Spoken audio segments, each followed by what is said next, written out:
Hey everyone, this is Will, and welcome to this brand new and exciting episode of The Missing Piece. Now, 1 month later, the entire world continued to follow this ongoing war between Russia and Ukraine. On one hand, and we don't know when Vladimir Putin is going to put complete stop on this terrifying disaster.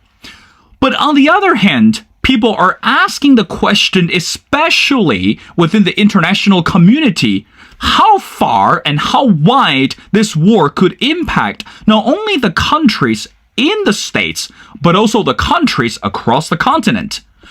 You know, within the international community for so long that we have been discussing and debating regarding Vladimir Putin's political strategy and his political ambition and greed, but meanwhile, I came upon the article actually brought us something new that we haven't addressed for so long. That's what we called Aerospace Alliance. We know that in China, the military power grew on the daily basis. On one hand, that could be seen as advantageous for the country as China, but also that could be disadvantage for the countries such as the US and the European allies. So that's why today, ladies and gentlemen, it's my great honor to invite an expert, and he's going to share with us why that we need to address this aerospace alliance between Russia and China today that could bring hidden or even major threat not only to the country, but also even to the world. Now, ladies and gentlemen, it's my great honor to invite Mr. Richard Aboulafia. And since 1988, Richard has tracked aircraft programs, markets, and companies as analyst and consultant. He manages consulting projects in the commercial and military aviation field and analyzes broader defense and aerospace market and industry trends. And again, it's my great honor to welcome our distinguished speaker. Richard, welcome to The Missing Piece.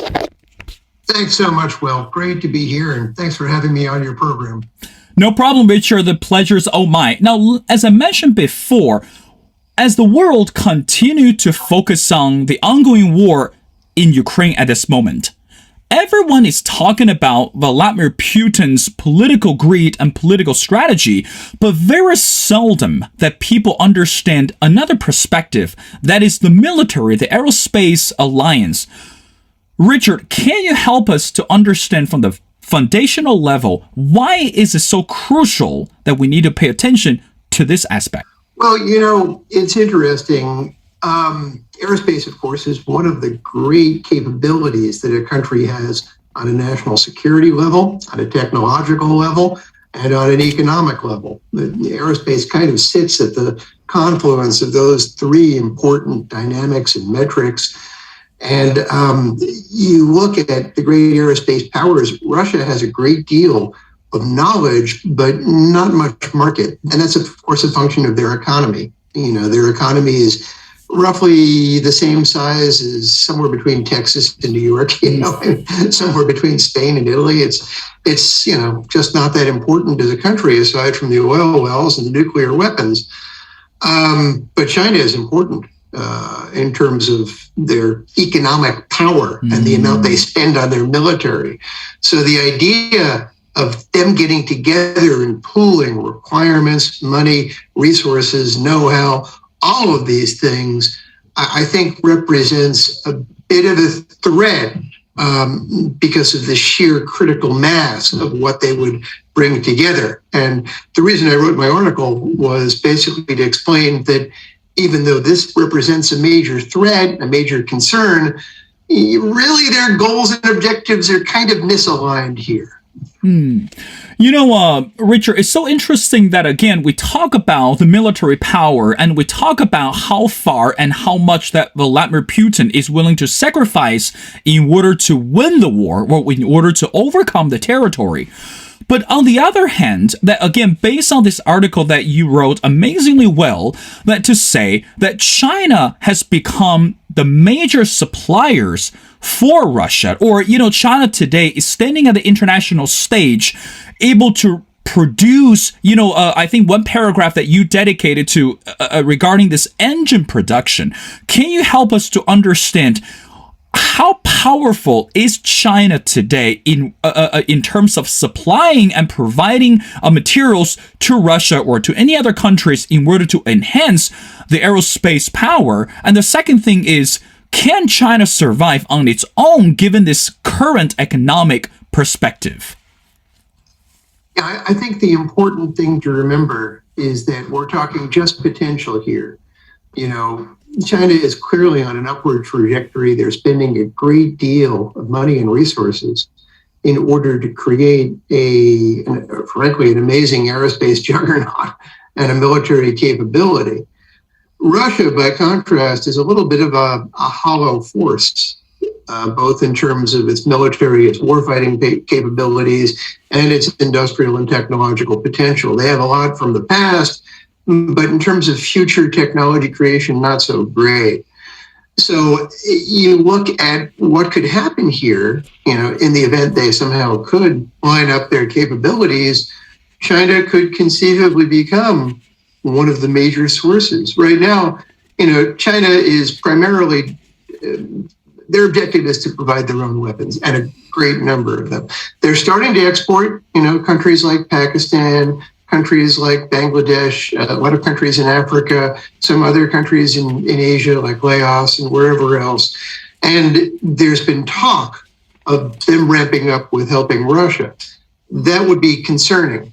But the important thing is that in terms of capabilities, we haven't seen anything like this in many years. And I'll give you an example. You're quite correct in focusing on the turbine engine angle. Very few countries can produce their own jet engines. It's considered one of the great top secret black arts of the aerospace industry. In terms of full capabilities of doing this, it's really just US, Russia, France, and Britain. Nobody else has that capability, but now China does. And that's really intriguing, especially since when it comes to such high-tech capabilities, Russia's falling back and China is surging ahead. So here again, the prospect of them becoming a supplier, or at least an industrial and technological partner to Russia, is something we need to watch. You know, Richard, it's so interesting that as you're describing, you know, China have this hidden weapons or hidden capabilities that most of the world that don't know, you know, most of the countries in the world that have not found out yet. That kind of reminds me that back in the days when we are talking about the country of North Korea, you know, again, I'm not putting those two countries on the same page economically or politically, but one thing that, Richard, you know as much as I do is when we think about the country of North Korea, we think about nuclear weapons, but deep behind the doors, and we don't really know the truth, or we don't really know how capable or how powerful that could be, despite what we read or what we heard from the media. But on the other hand, China today has not been bashful or has not been very shy in terms of demonstrating their military power and demonstrating how much they can do. Now, in reality, our defense system in the States are equally powerful because given the condition that we spend billions and billions of dollars on shaping and modifying our defense system. So, Richard, the question to you is, how far or how wide is the gap between our defense system compared with China's, and how concerned should we be not about the Russia but also about China? Because again, remember, national security or national defense, this is something that we should never walk away from this. Yeah, it's a great question, and the answer is you can't look at it without regard to geography, because it's one thing to have two equal capabilities, or even one where technologically and quantitatively the US is superior, which is still the case, but not remember that at the end of the day, we're talking the Western Pacific here, and the ability of America to project its power and to protect its allies in the Western Pacific is really what we're talking about here. And that's what China has a lid upon. Basically, how much can they project force in that region while keeping the US and its capabilities at bay because of this, 7,000 mile distance. And that is really the problem. And they've been developing systems designed for area denial, basically saying, if we want to cause problems, be it against Taiwan or Korea or whatever else, yes, you might have a Navy that's as powerful as ours, maybe even more so, but you're operating many thousands of miles away. Good luck with that. Whatever projection you can get, whatever forces you can project over, that's going to be a fraction of your real potential. And they're designing systems that are basically designed to take advantage of this. For example, you look at the J-20 combat aircraft they've got with its array of missiles, air-to-air, combat aircraft to combat aircraft, it would be damaging, but the real capability is to wipe out America's ability to project force using tankers, radar planes, and other systems that might not have an equal chance against a full-up frontal stealth combat aircraft with long-range precision missiles. So I think China is increasingly mindful of this geographic gap in developing systems designed to leverage that gap. Richard, before I know you briefly touch on the region of Taiwan, and before we get there, I want to read something that you wrote in the article, and I quote, you said the first problem that Russia is declining aerospace power while China is rapidly rising one, and Beijing needs Moscow far less than it once did. While their aerospace relationship has been fraught in recent years, with disputes over exports, intellectual properties theft, it's only poised to worsen in the near future. Now, my first question, based on what you just wrote, is because you said Beijing needs Moscow far less than it once did.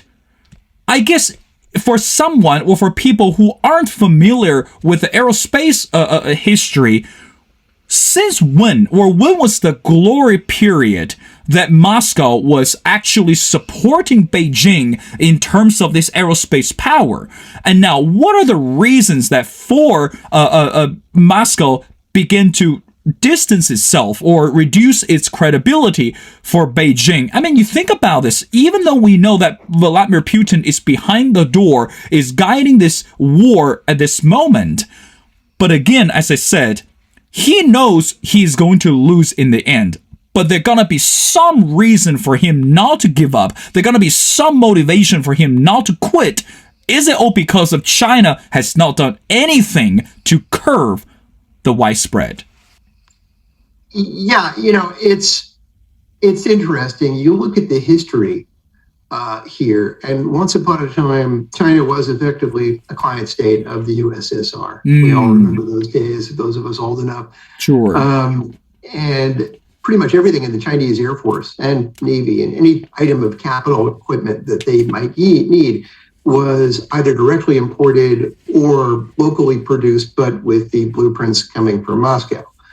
That was just the way it worked. This changed increasingly starting in the 80s, definitely in the 90s, by the 2000s. And what you have today is, still a fair number of Russian equipment items in inventory, most notably the Sukhoi 30 fighter series. But more and more of their production, the overwhelming majority, for example, of aircraft production right now in China is basically of an indigenous design. And the last missing piece, this is why I keep focusing on it, was turbine engines. Everything they brought in, everything they bought, everything that they purchased of their own capabilities had to be powered by a Russian engine. And only the past few years has that changed with the advent of the WS-10 Taihong engine and the WS-20 for larger commercial or larger transport aircraft. They're making a concerted effort to reduce the last area of dependence upon Russia. And I think Vladimir Putin is quite mindful of this. I think he's seeing the evolution of a standalone military aerospace power, and he's looking at his own capabilities and saying, all right, we're clearly just coasting on the past here. They're more and more capable of advanced design and technology development. maybe they can help us. Maybe we can help each other in a kind of alliance of autocracies, because otherwise nobody else is going to help us. Now, Richard, again, I want to go back to something that, the second part of the conversation that I just read. It's something that you mentioned, again, regarding this partnership between Russia and China. On one hand, people always say the partnership between Chinese leader and Vladimir Putin, it's pure personal. But on the other hand, some people argue that it's not. Instead of being personal, it's more diplomatic. And we know that today, under globalization, it doesn't matter if we were talking about territorial partnership or Aerospace Alliance or anything, there has to be a word, Richard, we call it reciprocity. I mean, I guess that's been there for decades. Even though Russia is declining before the war, but right now it seems more obvious, the question to you is, what would China gain in terms of continuing this aerospace alliance? And also, it's so interesting that, Richard, you use the word alliance, not the word partner, and not the word, as friends, or not even the word as cohorts. I mean, again, this to me, that this is a very strategic description from your perspective. So that's why, Richard, I want you to dive into a little bit more. Number one, what does that mean we called it Aerospace Alliance? And number two is, what is China actually looking for in Russia if Russia is no longer, I quote, useful for the country? I think you're exactly right to focus on the words themselves, because they do discriminate between very different concepts. That's exactly right. Reciprocity is a great word. I would add another word, transactional. This is purely, what can you do for me? What can I do for you? It's really less about friendship or camaraderie or anything like that. It's what do you bring to the table? And up until a few years ago, it was very clear it was intellectual property. Russia had things that China simply hadn't developed yet, whether it was electronically scanned radars, advanced jet engines, truly modern multi-role combat aircraft design, missile technology in certain forms, and whatever else. Because of the heavy level of investment by China in aerospace, that IP advantage is no longer really there. So we have to ask ourselves, what in China's mind does Russia bring to the table? And I think, frankly, the only thing I can think of is a level of insulation. You want to maintain an autocracy. You want to be able to,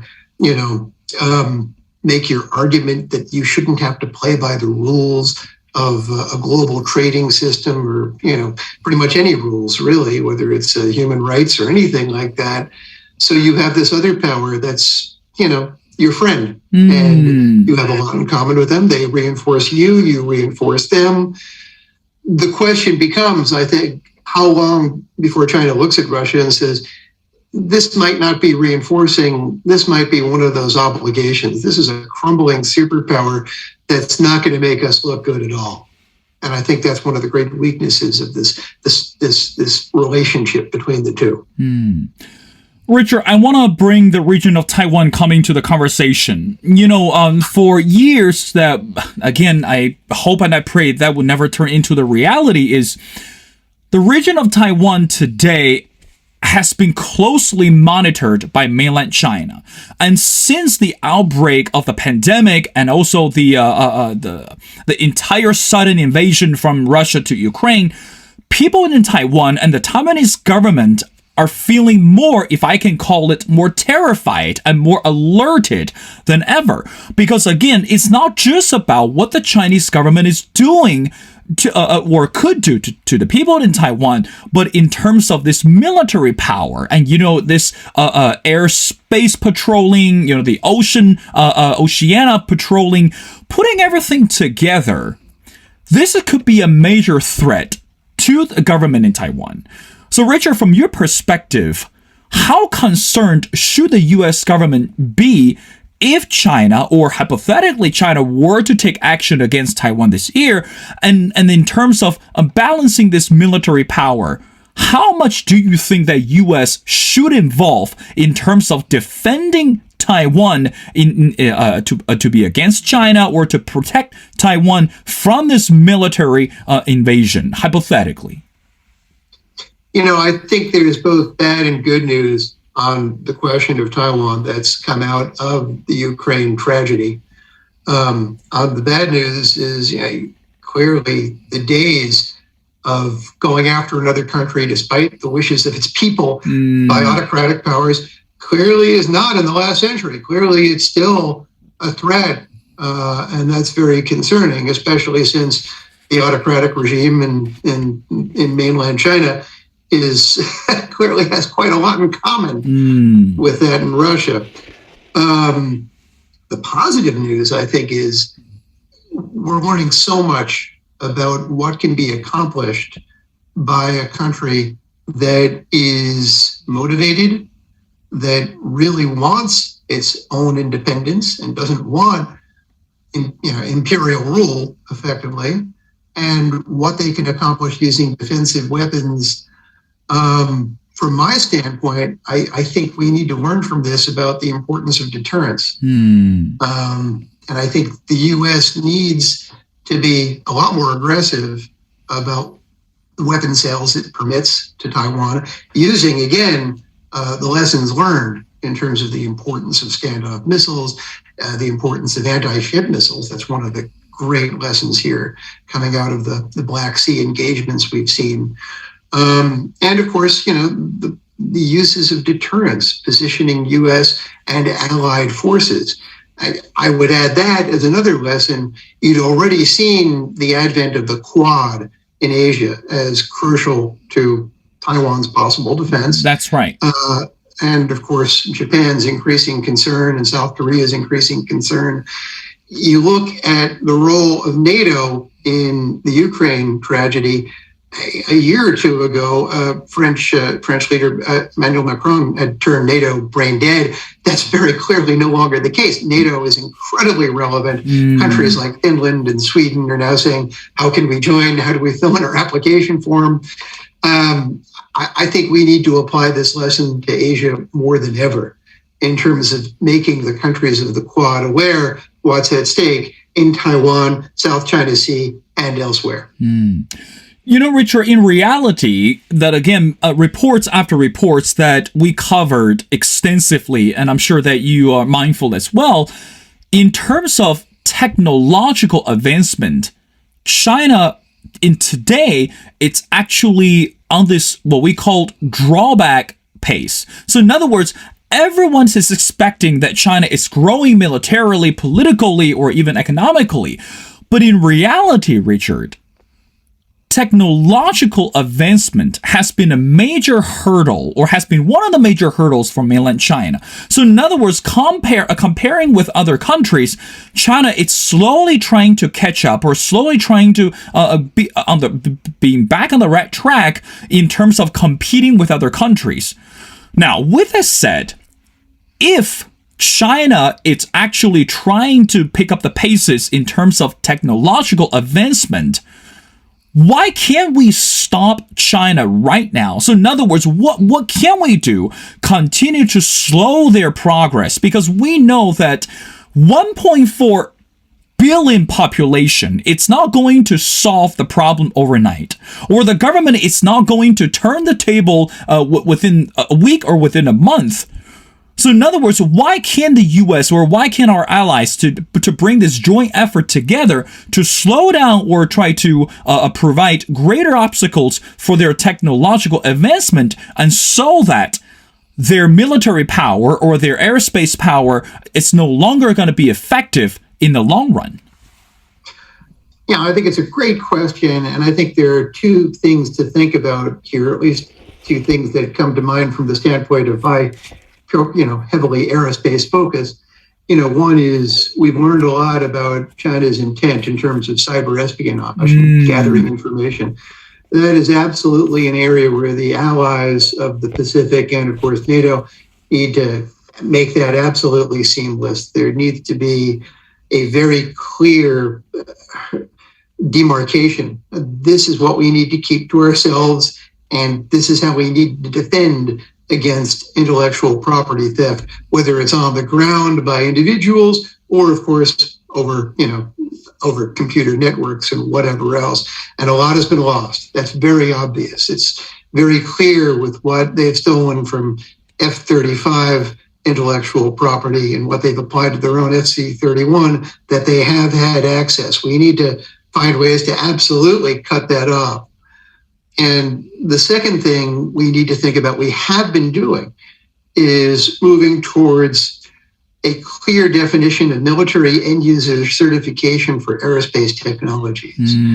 There's been a lot done there, because there are, as I think you imply, there are clear weak links in the development of mainland China aerospace technologies.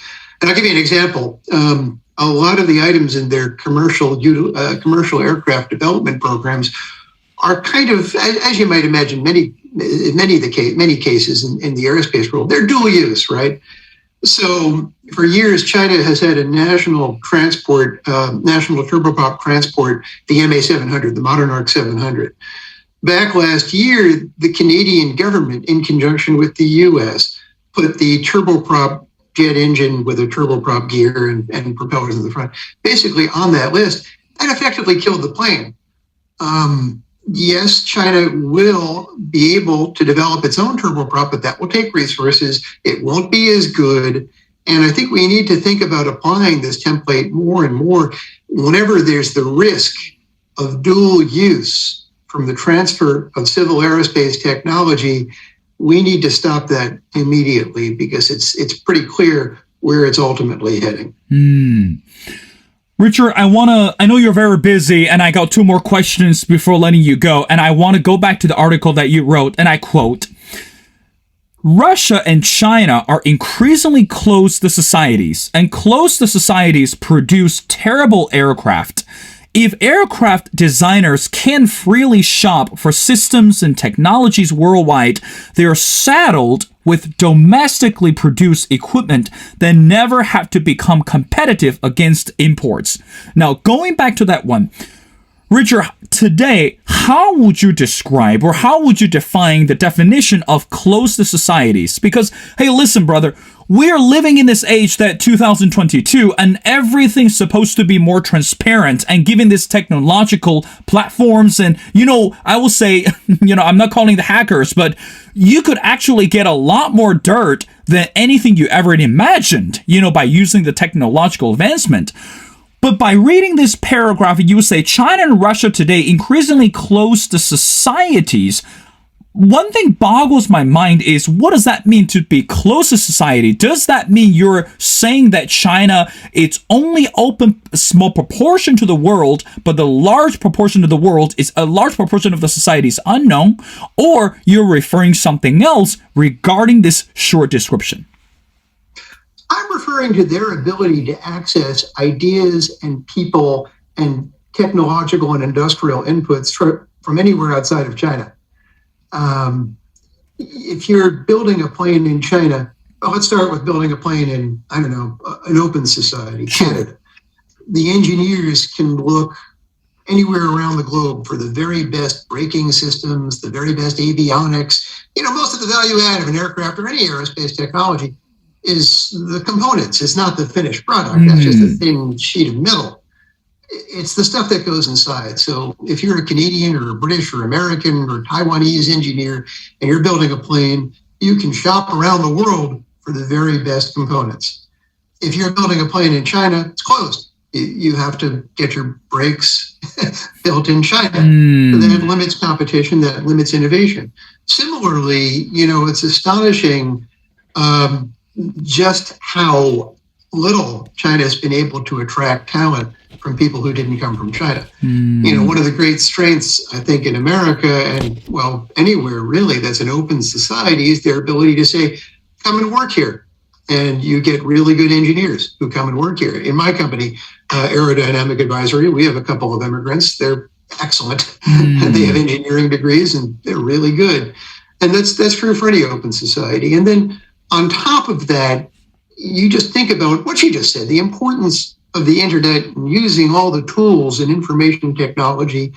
You know, if I want to Google, best airframes of the last 50 years, I don't know, just notionally, there, it's an incredible wealth of data. If you're behind the great internet firewall, I believe as it is termed in China, you can't even use Google. I mean, your ability to access information on a day-to-day basis is somewhat constrained. So for these three big areas, a closed society is going to have a tremendous disadvantage in creating new aerospace technology.